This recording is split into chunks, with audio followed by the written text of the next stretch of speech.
Pinagtibay ni Pangulong Ferdinand R. Marcos Jr. ang 3 batas na makakatulong sa pagpapaunlad ng pamumuhay ng mga Pilipino.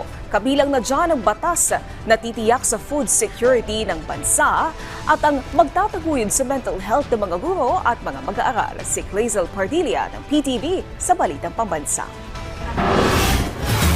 Napabibilis man ang social media ang komunikasyon sa magulang at kaibigan ni Melfi, naghihinay-hinay pa rin siya sa paggamit nito. Pinagmumulan raw kasi ito minsan ng kanyang stress. May mga dapat pong hindi po makita ng mga bata. Katulad po yung mga nag-aaway po, makikita ka ng mga bastos, kinahide ko po para hindi ko na po makita. Ang dami naman ang ginagawa sa eskwelahan ang pinag-uugatan umano ng stress ng anak ni Kathy. Kaya diskarte niya bilang magulang. May bonding talaga po. Lumalabas kami, nagsisimba para po kahit pa paano na-enjoy pa rin nila yung pagiging bata nila. Para pangalagaan ng mental health o kalusugan ng isip ng mga kabataan, isinabatas si Pangulong Ferdinand R. Marcos Jr.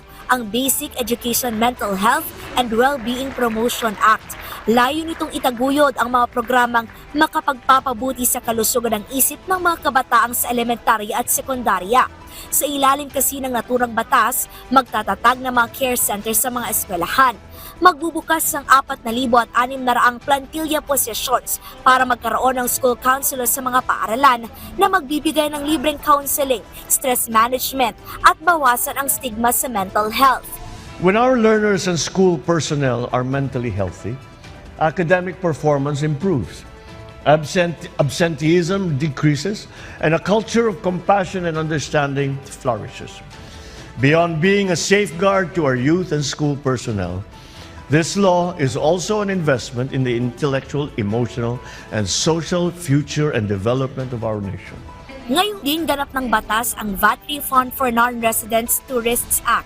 Inaasahang makapaghikay ito ng turista habang ipinakikilala ang Pilipinas bilang prime shopping destination sa Southeast Asia.